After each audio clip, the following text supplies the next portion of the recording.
नमस्कार। तबसरा आज दोपहर तक में एक बार फिर आपका स्वागत है और मैं हूं दर्शपाल गुप्ता और मेरे साथ हैं सतीश वर्मा जी। सतीश जी, जम्मू को लेकर फिर कुछ खबरें हैं जो चर्चा में है, जिस पे हम आज चर्चा करेंगे।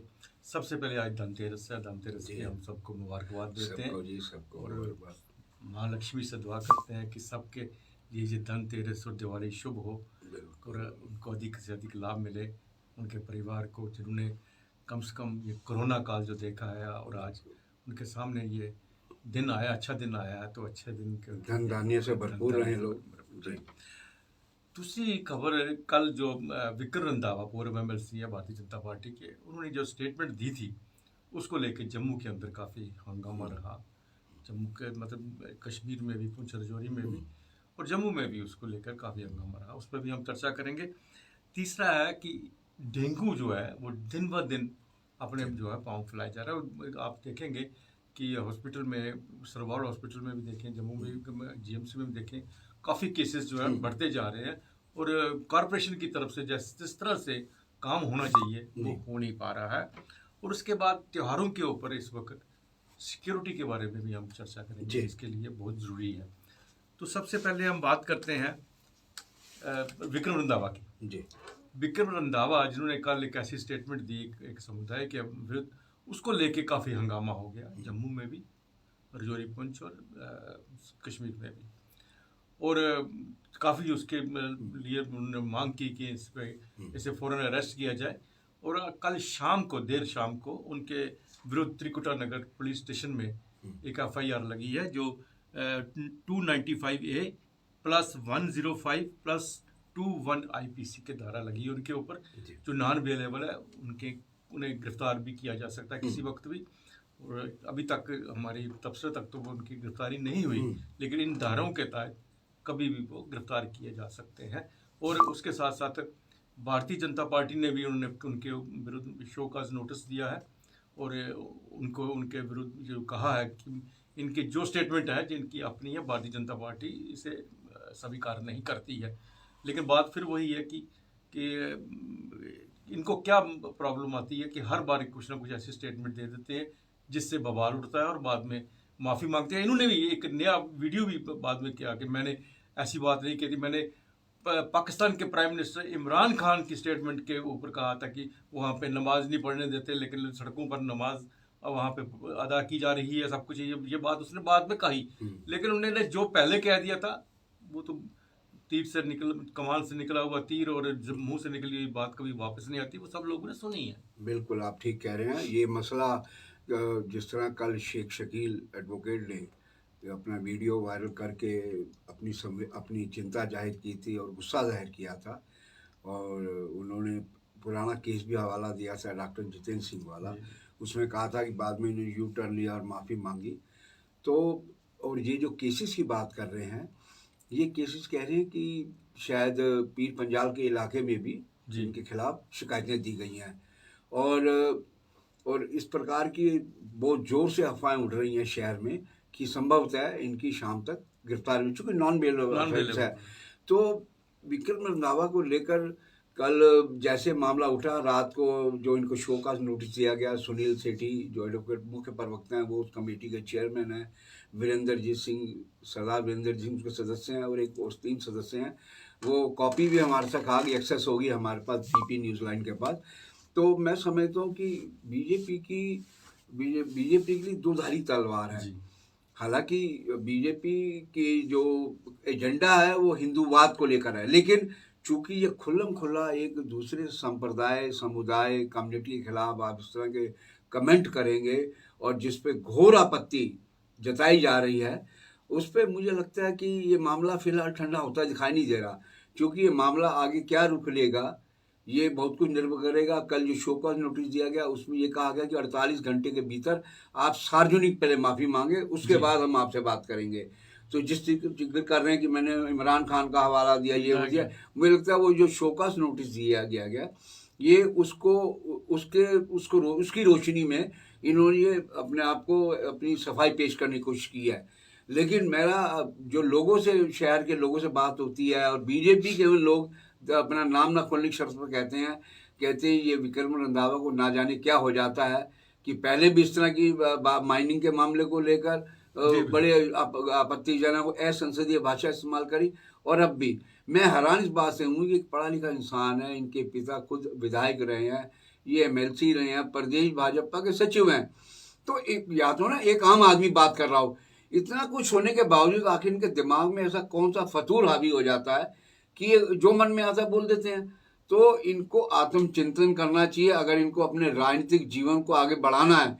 मैं समझता हूँ कि ये दो जो मामले हुए हैं इनके राजनीतिक जीवन में पीछा छोड़ने वाले नहीं लगते। सीजी, एक बात के लिए हम जम्मू के लोगों को मुबारकबाद देते हैं, बहुत दाद देते हैं जी। हालांकि इसने विक्रम रंधावा ने एक समुदाय के विरुद्ध बोला, जो भी स्टेटमेंट दी, लेकिन जम्मू के लोगों ने भी इसे कंडेम किया। बिल्कुल उन्होंने बढ़ चढ़ कर कहा, सबने आगे आगे कहा ये गलत है, ऐसी भाषा का प्रयोग नहीं होना चाहिए। जम्मू के लोगों में ये भाईचारा जो है जम्मू का, ये उसका एक मिसाल उन्होंने कल बिल्कुल देखिए, हमारा हालांकि शहर मंदिरों कहा जाता है, लेकिन सांप्रदायिक सौहार्द की भी ये मिसाल है। और उन्हीं लोगों ने, जिसमें केवल कल तो शेख शकील चलो मुस्लिम समुदाय से है, लेकिन हिंदू समुदाय के बड़े लोगों ने इसकी भर्त्सना की है, निंदा की है कि इस तरह के बयान नहीं चाहिए आने चाहिए, क्योंकि देश में वैसे एक माहौल ऐसा लोगों के दिमाग में जा रहा है, पता नहीं क्या होने जा रहा है। ऐसे माहौल के अंदर इस तरह के बयान, जैसे महबूबा मुफ्ती ने बीजेपी पे कल हमला बोला कि बीजेपी क्या चाहती है जम्मू कश्मीर में, ये इनके एक्स विधायक से, एमएलसी से पता चलता है। तो मैं समझता हूँ विपक्षियों को भी मौका मिलता है पार्टी पर हमला करने का, इवन सरकार पर हमला करने का, केंद्र सरकार पर, राज्य प्रशासन पर, तो सबकी फजीयत होती है।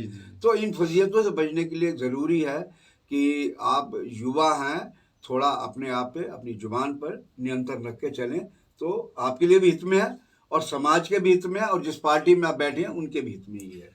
सीजी, जम्मू में डेंगू जो है वो ज़्यादा ही फैल रहा है, और उसको आप जेएमसी और हमारे जो दूसरे डिस्ट्रिक्ट हॉस्पिटल में जम्मू में भी 500 से अधिक, 550 से भी ज़्यादा केसेस जो है वहाँ पर, और आगे भी केसेस बढ़ते जा रहे हैं। लेकिन अभी तक जो हमारी कॉरपोरेशन है वो दिखा रही है, फॉगिंग कर रही है, कुछ कर रही है, मलेरिया वाले उनके डिपार्टमेंट का कुछ कर रहे हैं, बट जिस तरह से, जिस स्तर पे जो होना चाहिए था, जिस जोर शोर से होना चाहिए था, वो नहीं हो पा रहा है। मैं भी दावे के साथ कह सकता हूँ, ये जो जितना भी एरिया है पुल के इस तरफ है, आप नई बस्ती ले लो, रामपुरा ले लो, अशोक नगर ले लो, जहाँ इवन शास्त्री नगर ले लो, बहुत एक बार भी मैंने इनको नहीं देखा वहाँ पे आते हुए। ये तो कम से कम हर रोज तो नहीं, कम से दूसरे तीसरे दिन फॉगिंग होनी चाहिए, बहुत जरूरी है। मच्छर इनका इंतजार नहीं कर रहा कि जब एक बार आपने आया चक्कर लगा गया, उसके बाद वो समझेगा कि मैं बाहर नहीं निकलूंगा। लेकिन ये पता नहीं क्या बात है, हर चीज कोई भी जम्मू के अंदर एक्शन होता है, हमें कोई कॉर्पोरेशन के साथ कोई ऐसा है नहीं, लेकिन हर बार हर उंगली जो है कॉर्पोरेशन की तरफ उठती है। देखिए, मैंने उस दिन भी हम चर्चा इसी पे कर रहे थे, हमने कहा कॉर्पोरेशन की दिलचस्पी अवैध निर्माणों में ज़्यादा होती है, क्योंकि वहाँ सुविधा शुल्क का खेल होता है, तो मानव जीवन से इनको शायद कोई लेना देना नहीं, इनकी उसमें बहुत ज़्यादा रुचि होगी, बहुत ज़्यादा रुचि नहीं है। और मैंने निगम का चरित्र दिल्ली का भी देखा, दिल्ली का भी नगर निगम इसी चरित्र का है। वहाँ भी जो नौकरशाह बैठे हैं या नेता बैठे हैं, वो देखते हैं कि किसका होटल बन रहा है, किसका गोदाम बन रहा है, किसका मल्टी स्टोरी बिल्डिंग बन रही है, वो अपना हिसाब करते हैं।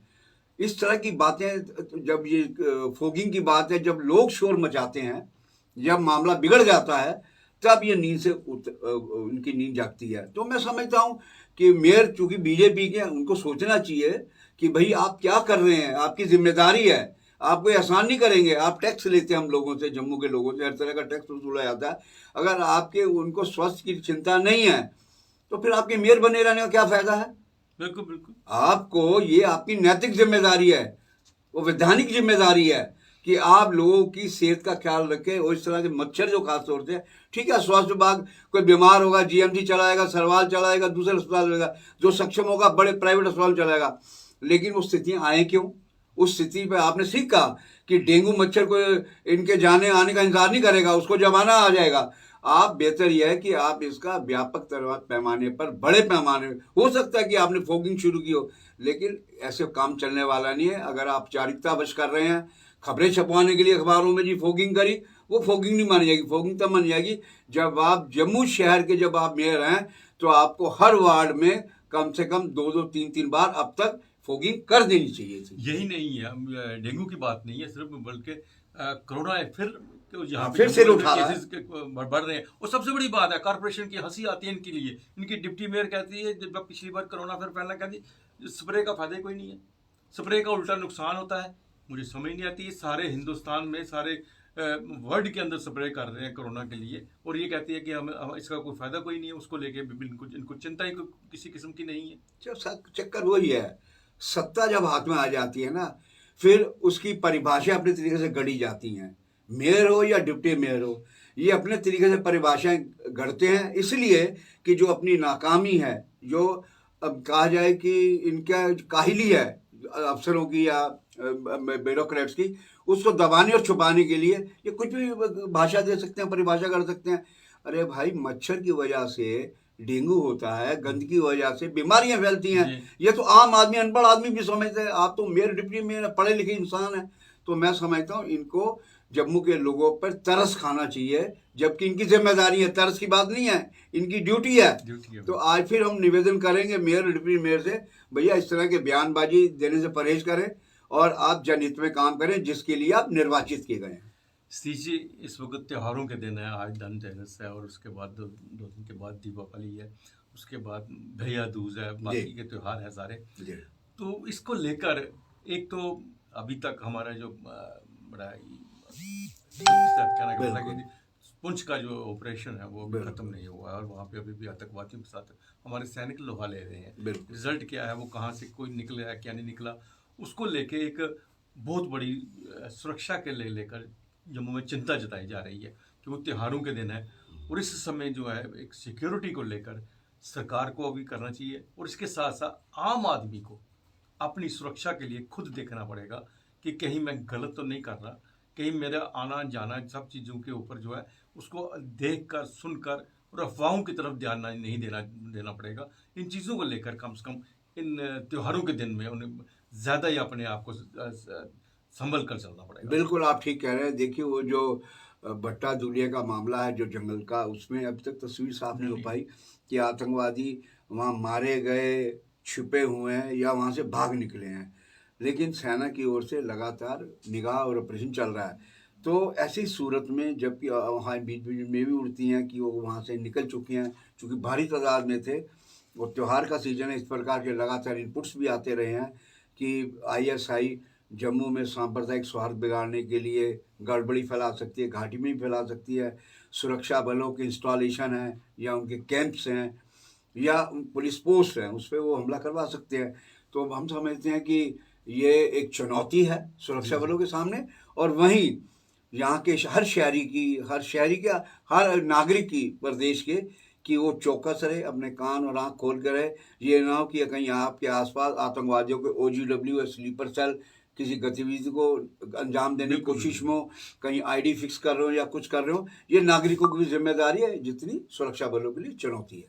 इसके साथ हम ये भी इनसे अपील करेंगे, कम से कम त्योहारों का, खासकर दिवाली के दिनों में बिल्कुल प्रदूषण का खास ख्याल रखें। बिल्कुल बम पटाखों का उन्हें जितना कम हो सके, जो प्रदूषण नहीं फैलाते हैं ऐसे ही पटाखे चलाएं, तो आपके लिए भी अच्छा होगा और पूरे शहर के लिए भी अच्छा। बिल्कुल आने वाले दिनों में ये बहुत जरूरी है इस बात को लेकर। तो ये था तबसरा दोपहर तक का। बाकी खबरों के लिए आप देखते रहिए PP न्यूज़ लाइव। नमस्कार।